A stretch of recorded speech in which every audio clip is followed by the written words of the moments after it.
Hey guys, and welcome back to another episode of Everquest Old School. On this one, we're just going to be running around and killing random stuff that we happen to run into. That's a necromancer there. Now we're over by the zone entrance in Nektolus Forest to the Common Lands. And if you're not familiar with this zone, if you come into it, all you do is you follow the left wall, and that takes you all the way to Lava Storm. And it's pretty safe. You avoid any guards and things of that sort, especially if you're not evil. You're gonna want to not stick to the path. You're gonna have to go around because there are random guards who walk this path, and then there's a bridge where there's guards at as well. So this is also not the greatest place to pull to. It's a great place to keep an eye on when this guard is coming by, and when he's not. If there's a creature you're not too familiar with, you know how hard it's going to be, you know, whatnot. You can fight it just slightly off to the path, and if you get into trouble, just make sure you're close enough that you can run to the guard, because he does go all the way down this path, and then he comes all the way back the way he just came, and goes all the way down to the bridge, which is a fair distance down this way. So he could be anywhere along that line at any given time. So you want to make sure you're familiar, you know, not only with that pathing, but where he is when you pull the creature that you're not familiar with, or as the fight progresses, because some fights are fairly decent length on time at these low levels. At higher levels, you're going to find that increases dramatically, that you can fight a creature for 5, 10, sometimes a lot longer minutes at a time than that. I know some of the names will take you, you know, a great deal of time, depending on, you know, how many people you have with you and the classes. And if you get a name that heals and you don't happen to have enough people to stun him at the right time, then he heals himself. You got to fight him all the way back down, and then you're low on power, and it's just like you're doubling. But basically tripling because you're low on power, so you're even fighting even less than you were the first time. The amount of time that's on it.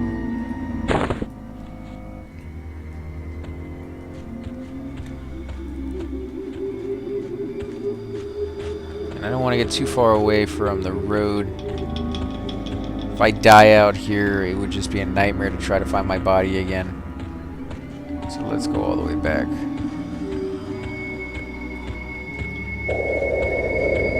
The road is up this way. Easy to get lost out here.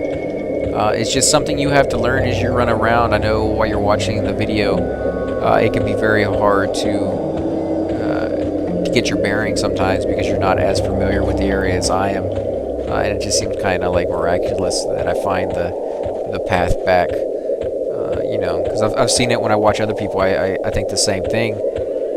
It's just like, whoa, how did you know? It's like, of course you played it a million times, that's how you know, but for us, we're kind of lost here, trying to keep up with you, so not a lot I can do for that. I mean, like I said, it's just that I've played it over and over and over again, that I have a sense of where things are, and sometimes I get lucky, and that's the only thing, you know, that got me back on the path was luck. It wasn't skill or knowledge, it's just luck.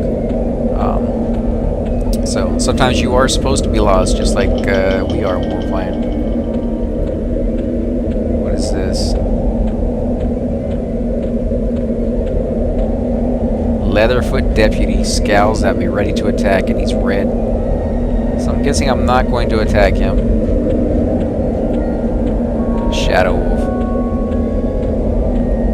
Hasn't been a whole lot of fighting in this video, but sometimes it's just nice to run around and check out the area. I mean, there doesn't always have to be action. This game was not always about non-stop killing. This game really slowed it down, made it nice, let you get to know people. It wasn't just what items are going to get or what zone am I going to go to, and just totally massacring, do all the quests in the entire zone in less than an hour. For those of you who watch my Everquest 2 videos, you'll see what I mean. I can do pretty much all the quests in a zone in less than an hour if I rush through them. But for my videos, I go through them one at a time and take my time with them and stuff. But in this game, there's not a whole lot of quests in it to begin with, and the ones that people really spend their time doing damage. The ones people really spend time doing that are worth it are ones that take an enormous amount of time. I'm talking about quests that you will start and not finish for months. Sometimes you'll never finish them. You started it and it was just too hard. There we go. Man, that was a close one.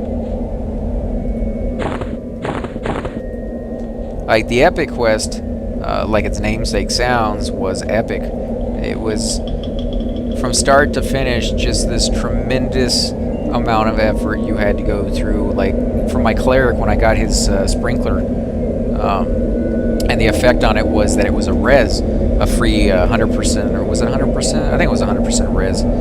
Yeah, I think it was 100% because it was better than my actual res. No, it wasn't one. I don't remember anymore. It's been so long ago. But it was close. You know, it was either just as good as the best res you could have, or it was better. But it was free, no power needed at all.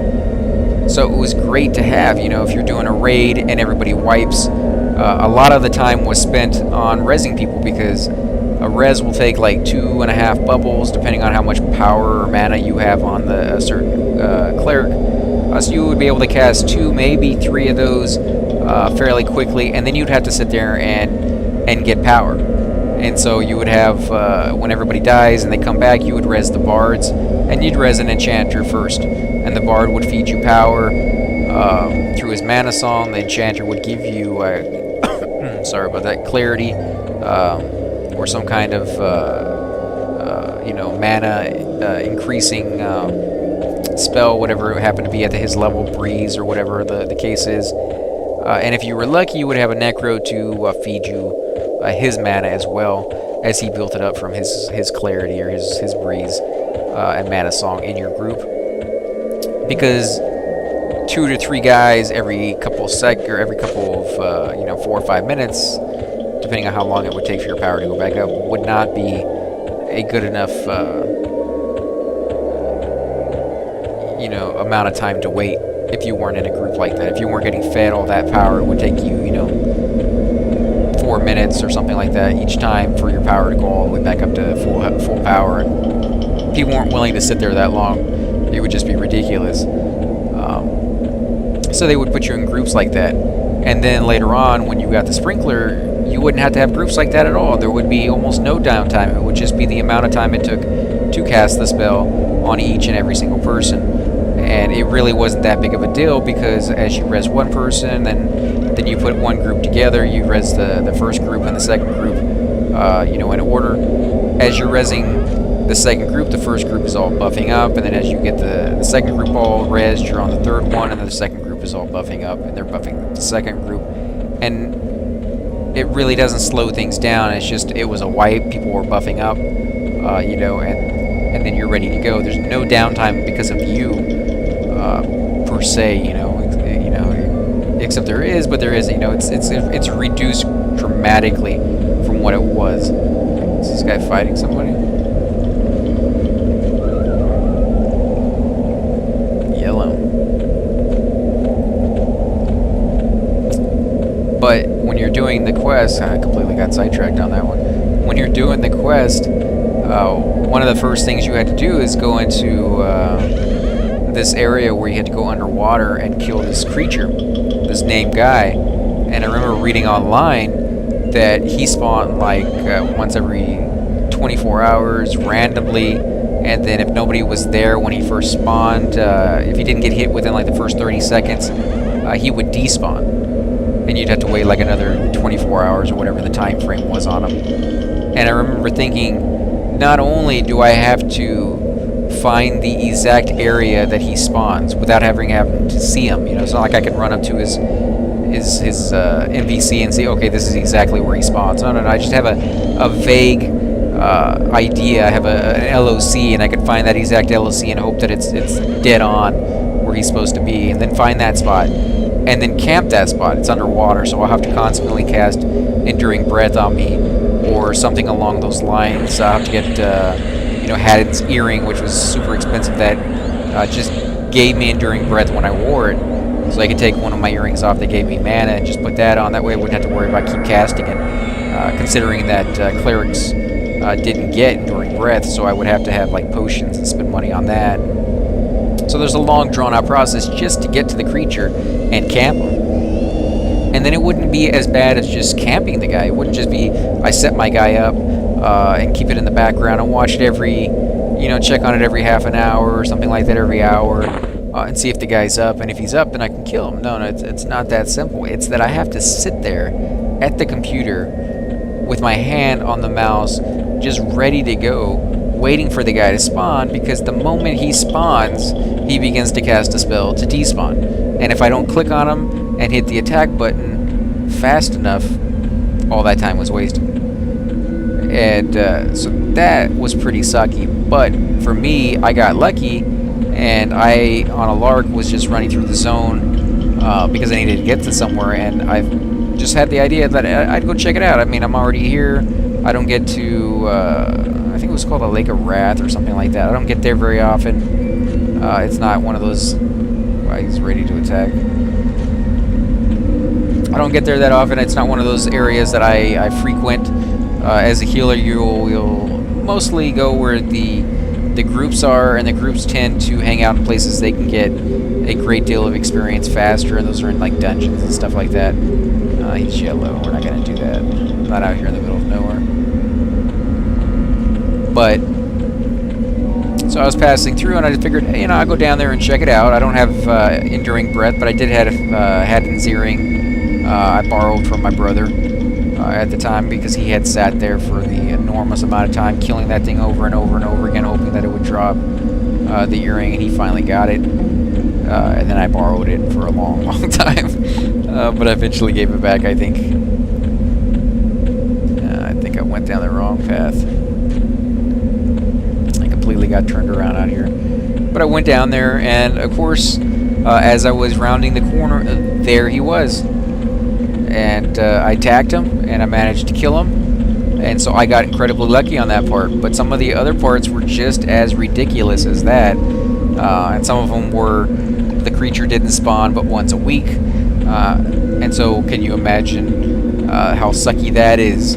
That all the clerics on your server need that piece, and the creature only spawns once a week. And so you would have everybody who's on that part, and sometimes it was as simple as just looting a item off of that guy. And it would be no trade most of the time, so that only clerics would be able to loot it, so it wouldn't be like somebody could just be sitting there camping it, waiting to loot it, so they could sell it on the market. No, a cleric would have to be there. But when you logged on, there would be, 17, 18 clerics all standing there waiting to go.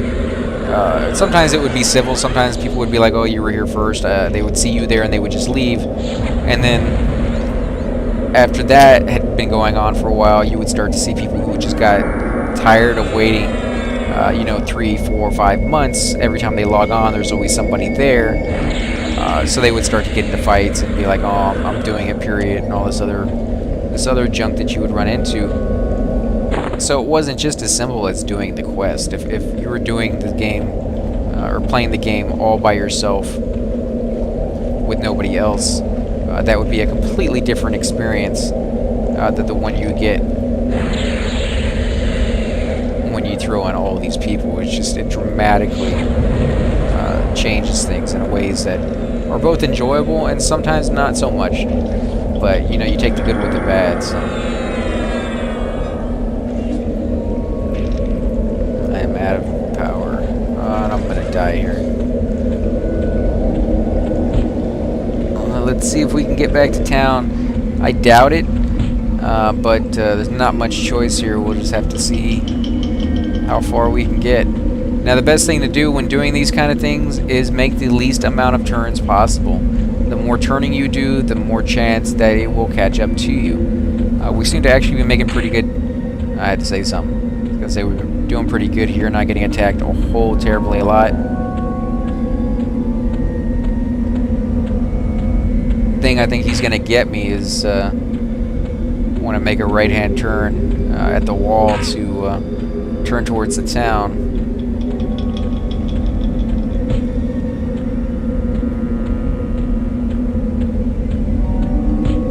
I can actually cut across right here. This is the log. glad he doesn't add more when he's not aggro with other snakes, at least. This guy might actually help me out. I don't want to risk it. Oh, bear over there. Man, that's another skeleton up here. Hopefully I can get there. I think I might be able to. Grab this skeleton.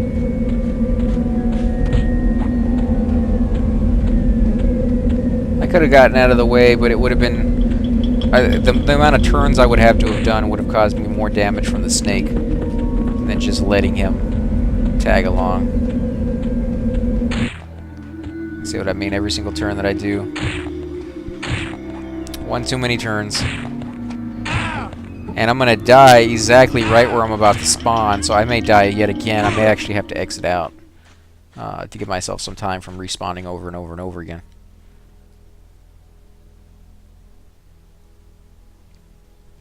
Let's see. Hopefully it gives me enough time before coming back, because I don't want to die again.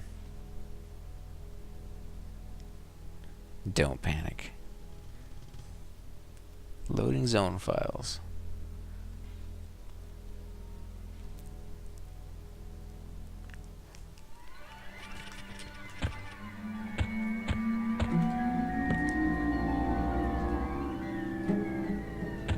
Okay, here we go.